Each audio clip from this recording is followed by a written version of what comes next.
force de l'adversaire contre lui-même.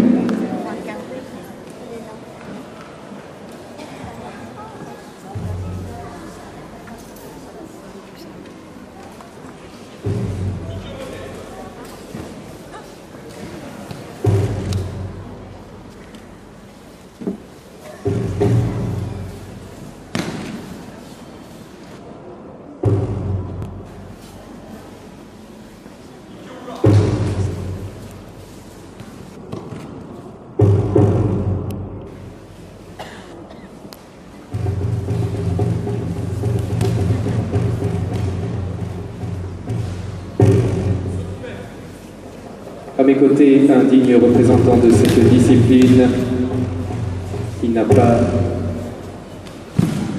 aujourd'hui enfilé son kimono, son nakama. La tenue que vous voyez ici, c'est Maître Yaya Wali qui est à mes côtés, 4e dan, et avec lequel on va pouvoir vous commenter quelques-uns des mouvements qui sont pratiqués ici. Alors, cher Yaya, bonsoir. Bonsoir. Comment allez-vous? Très bien, merci. Quels sont les mouvements exécutés ici? On voit beaucoup de contrôle également de la tête. Oui, alors vous voyez en fait le même mouvement qui est exécuté sur différentes attaques. Les mouvements, comme vous les voyez, visent soit à contrôler le partenaire, soit à le projeter. Donc là, vous voyez un mouvement où on essaie de contrôler le coude, amener l'adversaire au sol et sous la contrainte articulaire, donc il s'arrête, il se soulève. Donc on finit avec une torsion. Tout à fait, oui. Il y a une douleur qui empêche le partenaire de se relever. Là, ce que vous voyez, ce sont des techniques de projection. On utilise en fait l'inertie du partenaire pour le projeter au sol. Alors, on voit que tous les combattants présents ont un niveau avancé. Comment peut-on savoir cela? En fait, on peut savoir quel est le niveau simplement en pratiquant avec le partenaire. Donc ça, c'est la chose la plus simple. Parce que comme vous voyez, c'est uniforme. En fait, tout le monde a la même tenue et c'est en pratiquant qu'on connaît le niveau en fait, du partenaire. Est-ce que même les débutants portent le fameux akama, l'espèce de jupe, si on peut l'appeler ainsi? Alors, il y a une controverse au sujet du port du hakama, mais traditionnellement, en Aïkido, tout le monde peut porter le hakama dès le premier jour.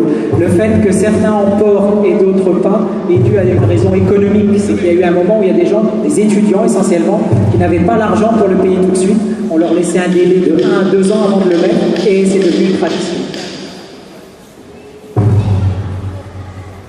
Alors, on rappelle que l'aïkido a une différence sur les autres arts martiaux, c'est qu'il n'y a pas de compétition.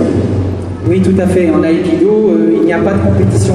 On peut appeler ça donc un art martial traditionnel. C'est ce qui différencie au Japon les arts martiaux traditionnels des budo sportifs. C'est-à-dire ce sont des arts martiaux qui après ont une branche compétition.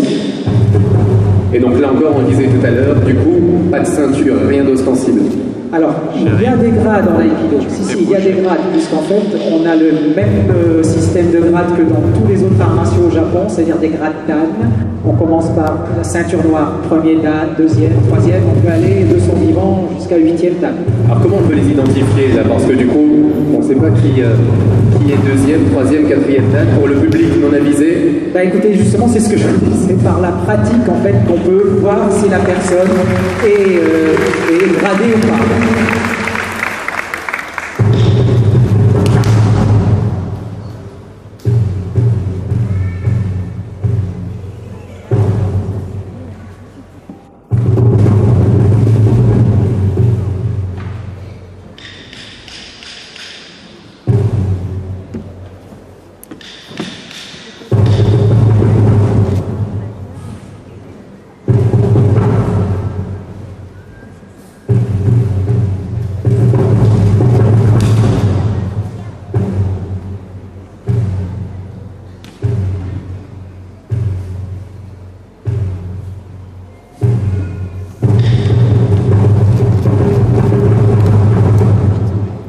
Alors là, vous voyez en fait des techniques exécutées sur une attaque au couteau avec des projections suivies d'immobilisation.